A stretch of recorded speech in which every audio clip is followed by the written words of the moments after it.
O PSOL decidiu, em reunião do seu Diretório Nacional, ocorrida dia 17 de dezembro, o PSOL decidiu autorizar que filiados da legenda venham a integrar o governo Lula em caráter individual, desde que se afastem de qualquer cargo na direção partidária. Também deliberou pela incorporação do partido à base parlamentar da nova administração, mas aparentemente sem se submeter à chamada disciplina de governo. Isso é, o PSOL poderia eventualmente votar contra propostas do governo das quais venha a discordar. Qual o balanço que vocês fazem dessa orientação? Ela ajuda ou atrapalha a constituição de um bloco à esquerda que dispute ou que tente disputar os rumos do governo Lula? Com a palavra, Igor Felipe. Breno, eu vejo a resolução do PSOL como uma síntese entre os dois campos que fazem parte, que disputam os rumos do partido. Então, nós temos um segmento que é liderado pelo presidente Juliano Medeiros, que faz parte do Guilherme Boulos e outras figuras, que é mais próximo ao PT, e temos um outro segmento que tem uma corrente, que é o MEIS, que lidera, e tem uma linha de maior distanciamento e oposição aos governos, ao PT e ao Lula. Então, me parece, Breno, que mais do que uma resolução que tenha sido milimetricamente pensada e discutida, mas que foi uma síntese no sentido dois campos que fazem parte do partido ficarem confortáveis nesse próximo período. Ainda mais considerando que o PSOL é um partido que nasceu justamente pelas contradições de um governo do PT, lá em 2005, no debate sobre a reforma da Previdência.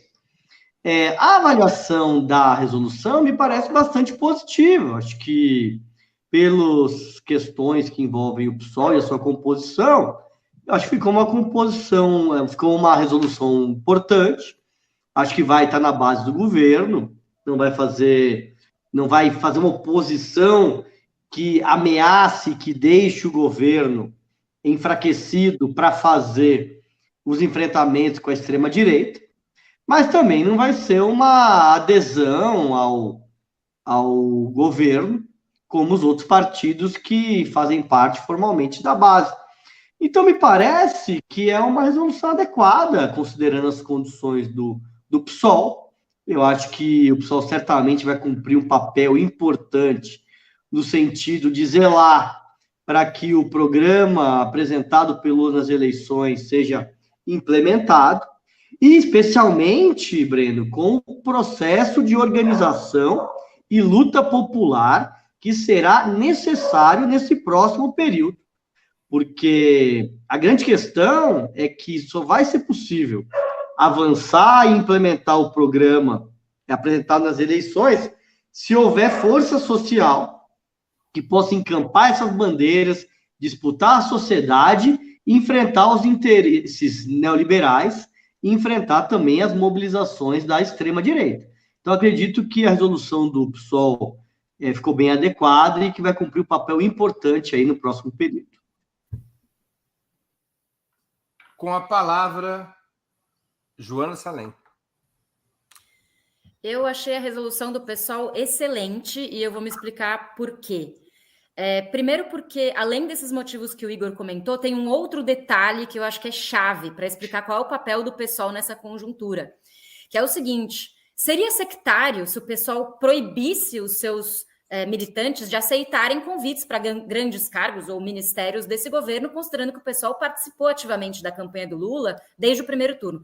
Bom lembrar que o PSOL, pela primeira vez, não teve candidato a presidente próprio no primeiro turno. Então, é um partido que tem uma trajetória de independência e que abriu mão dessa trajetória de independência de candidato no primeiro turno para apoiar o Lula, dado a gravidade do bolsonarismo, mas sempre com críticas e sem deslumbramentos, né? Então, seria sectário se o partido não permitisse que setores que pessoas convidadas participassem como ministros ou mesmo como segundo escalão. Porém, o detalhe que eu queria sublinhar é que aqueles que aceitarem participar de ministérios vão ter que abdicar dos seus cargos na direção do partido.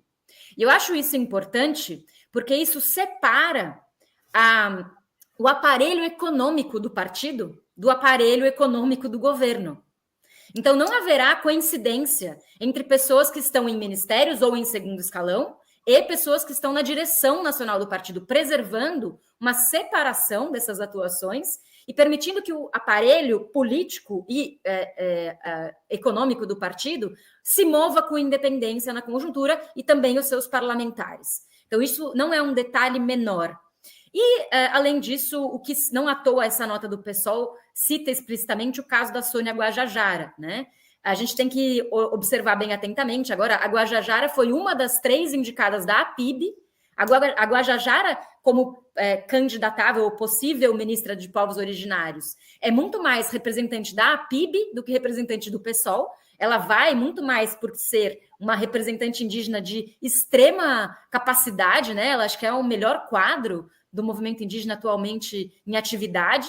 Ela tem essa qualidade nesse setor social de representação, e, eventualmente, ela não vai conseguir esse ministério, porque não está ainda fechado as contas que estão sendo feitas entre o Ministério do Meio Ambiente, a Autoridade Climática, ou Secretaria Climática, e o Ministério dos Povos Originários. Tem uma barganha acontecendo aí com a Marina, né, que quer o Ministério do Meio Ambiente, mas que quer também exercer influência sobre o Ministério dos Povos Originários, eventualmente com a Joênia, não sei, ou com algum outro representante, e essa autoridade climática, que foi, inclusive, a moeda de troca do apoio que a Marina deu ao Lula no segundo turno. Então, seria muito bom se o pessoal tivesse a Sônia Guajajara, se a PIB tivesse ali, mas nem isso está certo. A mesma coisa, para concluir, seria o caso do Boulos. Se ele for ministro, né, eventualmente ministro das cidades, por estar no GT de transição nesse grupo, né, atualmente o Centrão barganha fortemente o Ministério das Cidades, por ser um ministério extremamente enraizado, com uma capacidade de fisiologismo nas eleições municipais bem importante. Então, talvez até o pessoal tenha uma excelente resolução, mas não acabe tendo nenhum ministério. Vamos ver. Com a palavra, José Genuíno. Olha, Breno, eu acho que é uma resolução lúcida. É uma resolução que preserva a autonomia e a independência de uma força política à esquerda que se relaciona com o governo a partir de 3 elementos. Primeiro, defende o governo para enfrentar as ameaças protofascistas. Segundo, defende o governo com a pauta de reivindicações populares. Terceiro, defende o governo com cobranças e com alertas e com reivindicações. E vai se somar aos setores à esquerda para, com a autoridade política de não estar reivindicando cargo, mostrar claramente que a defesa necessária e a cobrança necessária tem legitimidade, tem coerência. Portanto, eu acho que foi uma resolução lúcida, correta. E essa resolução lúcida e correta preserva o papel do partido, e é isso que nós temos que discutir. É necessário a gente recuperar o papel das forças políticas, dos projetos coletivos de partido, na relação com o governo, para que esses partidos à esquerda não sejam prisioneiros nem capturados pelos palácios. Então, essa ideia de uma governabilidade que junta institucionalidade com as ruas é muito importante, e a resolução do PSOL dá essa sinalização. E o outro fator importante é que esta atitude do Diretório Nacional do PSOL ajuda a construir um dos elementos importantes na relação com esse governo de frente ampla, que é um polo à esquerda, com base numa plataforma de luta respaldada pelos movimentos populares, para estabelecer uma relação positiva de alerta, de cobrança, de reivindicação com o governo. Nós vamos viver um período de crise, nós vamos viver um período de instabilidade, nós vamos viver um período dramático no Brasil. Nós não vamos enfrentar, não vai ser um governo como o que nós vivemos em 2003 e 2004. Vai ser uma crise profunda, uma crise de sistema neoliberal. Ao derrotar o bolsonarismo, nós temos que derrotar também elementos constitutivos da base de acumulação do neoliberalismo. Nós não podemos isolar o combate ao bolsonarismo do enfrentamento do neoliberalismo. Portanto, uma posição de esquerda mais elaborada, mais enraizada na sociedade é muito importante. E eu acho que o PSOL deu uma demonstração de lucidez com essa resolução. E é claro que tem suas dinâmicas internas, que eu não tenho todo o conhecimento dela, mas acho que é muito importante, porque a resolução fica ali no fio da navalha. Nem é o esquerdismo desvairado, nem é a domesticação do palácio, do cargo, dos DAS. Eu acho que foi um equilíbrio interessante que nós devemos discutir com os companheiros e as companheiras do PSOL.